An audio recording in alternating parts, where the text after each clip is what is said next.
Vancouver was established in 1825 but was a work in progress through the 1860s. Many people worked there, such as blacksmiths, carpenters, hunters, trappers, field workers, animal workers, clerks, cooks, and more. Fort Vancouver was one of the largest fee settlements in the West. This is HBC, Hudson's Bay Company. Many ships came from the Pacific to the Columbia to trade and sell furs.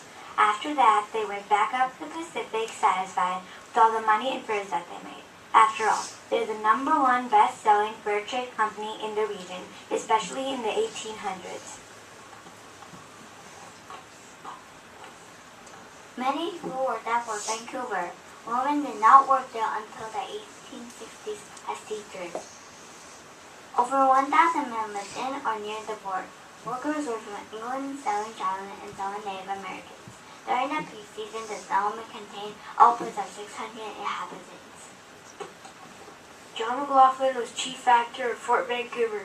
He was born in Quebec in 1784. He helped so many immigrants and pioneers that have helped settle the area for America, not England. He died in 1857 and was called the Father of Oregon. In the fur warehouse, the Hudson's Bay Company packaged furs by first weighing 90 pounds of pelts, then putting one deerskin fur side up under the 90 pounds and one deerskin fur side down on top of it. Then they'd use a large needle called a baling needle to sew the skins together. When they were finished, they'd send the large bales of fur to England. Beaver furs were the most important animal furs at Fort Vancouver. They were used for beaver skin top hats of many different shapes and sizes. These were worn only by the higher-ranking people at Fort Vancouver. Fort Vancouver also made a good profit off of badgers because their fur was used for painting and shaving brushes. Trappers at Fort Vancouver used traps that would drown the beavers, so when they sold the pelts wouldn't be damaged. First, the beaver stepped into the trap, then the trap held the beaver underwater until the beaver drowned. Then the trappers had to go into ice-cold water to collect the beavers. The Hudson's Bay Company valued wolverine fur because it would not let condensation stick to it. This was helpful to people who worked in the Arctic so that ice would not form on their clothes or face against hypothermia. They also valued otter pelts because they were very insulating and made very warm, lightweight coats. They also valued wolf, deer, bear, and fox furs. Fox furs were normally red, but were sometimes black. Black fox furs were black because they were a recessive gene. These were very rare. That's why they were normally worn on only by the wealthy. Raccoon and bobcat furs, however, were fairly common, and laborers wore them as coats. No matter what fur it was, there was an accurate account for each. Trading post. The trading post was very important to the natives and the Hudson's Bay Company. It was important to the natives because they could get the materials they needed for warmth, survival, and hunting. For hunting, they would use a musket. For the musket, they needed a powder horn to keep the gunpowder. It was important to Hudson's Bay Company because they could get the beaver pelts they needed to sell, which was their main profit. Traps were put into the river surface to catch the beaver, purposely drowning it. The men used wooden paddles to reach their destination, either to set a trap or to snatch the beaver away. Fire strikers that were held in tin containers would help build a fire. Fires were used for warmth, cooking, and for blackness. Tobacco was the second most common trade item. It was sold in twisted bulks and was 9 pounds. It was shipped from Brazil to Fort Vancouver. The trading post also sold pipes. The pipes were very cheap. When the men used them, they would throw them to the ground and they would break. And they'd go back to the trading post and trade for another. Glass beads are the #1 item of per trade at Fort Vancouver's trading post. They were imported to Fort Vancouver from Venice, Italy.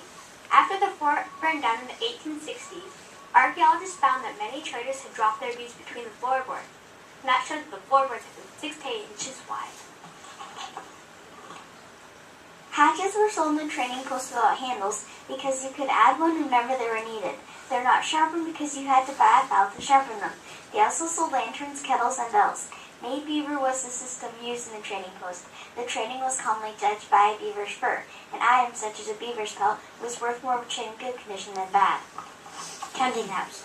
The counting house was a place where the clerks worked and slept. The chief clerk was in charge to make sure the other clerks' work was adequate. He was in charge because he could read and write much better than the other clerks.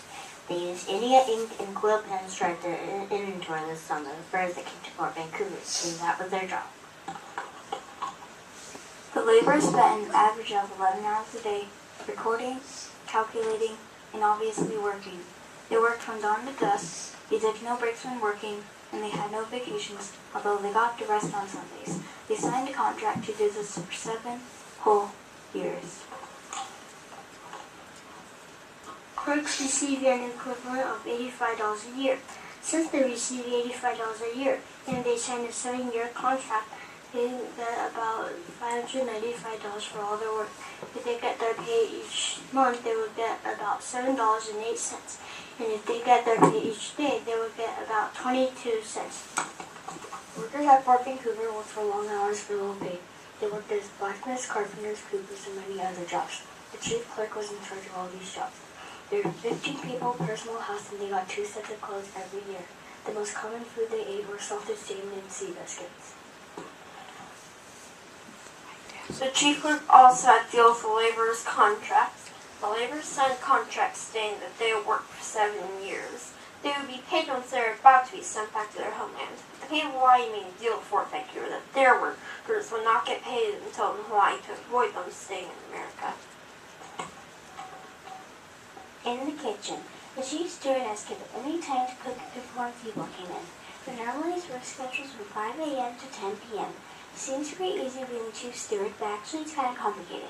Besides making sure you're doing your own recipe right, you also have to make sure that your helpers' recipes go along well too.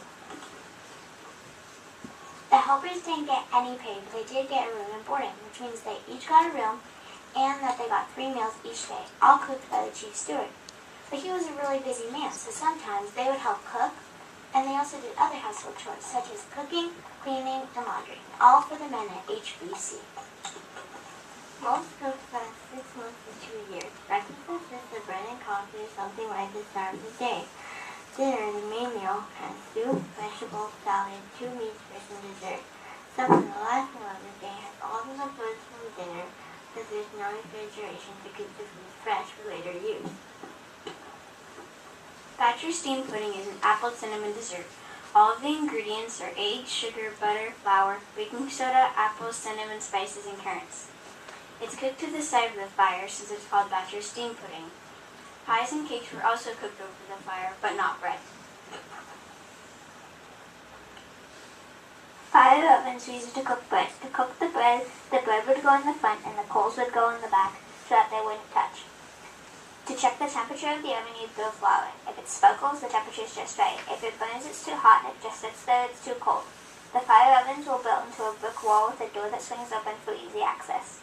And that's our Pecha Kucha slideshow presentation based on our field trip to Fort Vancouver.